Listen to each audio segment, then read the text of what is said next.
শেষ পর্যন্ত আসলে এশিয়া কাপটা হলো, আমরা থার্ড হলাম 2018 পরে আমাদের সেরা পারফরমেন্স। বাংলাদেশের পারফরমেন্সটা যদি একটু জাজ করতেন শুরুতেই।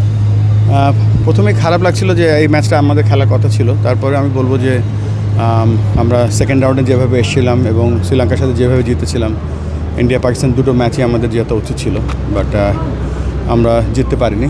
বাট আফসোস নেই, there is always a next match on, but I'm proud of with the performance of our players.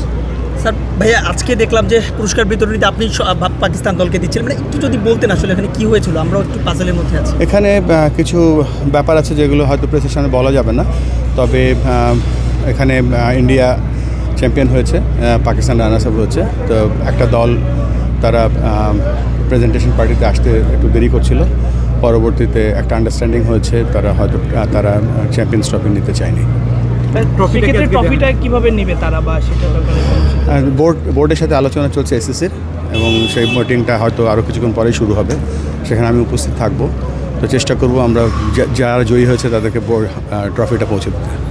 ভাই বলছিলেন বাংলাদেশ আজকে এখানে থাকতে পারতো, বাংলাদেশ এখানে নেই, পাকিস্তানের সাথে আমরা যেভাবে হেরে গেছি, বাংলাদেশের একটা নেক্সট পরিকল্পনা কি, আমরা আরও কীভাবে বড় মঞ্চে কীভাবে ভালো করতে পারে বাংলাদেশ দল? আপনি যদি পারফরমেন্স দেখেন, গত 4 মাসের পারফরমেন্স, আমরা ইউএর কাছে হেরেছি, তারপরে আমরা পাকিস্তানের কাছে হেরেছি, তারপরে আমরা ঘুরে দাঁড়িয়েছি শ্রীলঙ্কাতে, আমরা পাকিস্তানের সাথে হোমে নেদারল্যান্ডসের সাথে খেলে এখানে এসেছি।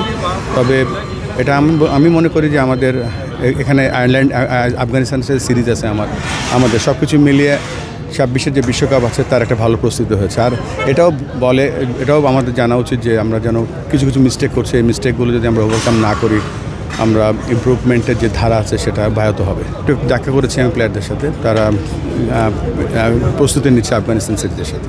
আমার কাছে মনে হচ্ছে এটা একটা ভালো সুযোগ ছিল আমাদের এই ট্রফিটা ফাইনাল খেলার, এবং সেই যোগ্যতাটাও ছিল আমাদের। তারপরেও আমাদের সামনের দিকে এগিয়ে যেতে হবে, দলটা নতুন, এবং নতুন দলটা প্রত্যেক দিনই উন্নত করছে। তবে এইমাত্র গৌতম গম্ভীর আমাকে একটা অ্যাডভাইস দিল যে আমাদের টিমের ব্যাটিংটা নিয়ে যেন একটু কাজ করতে হয়। আমিও তার সাথে একমত যে আমাদের ব্যাটিংটা নিয়ে কাজ করা উচিত।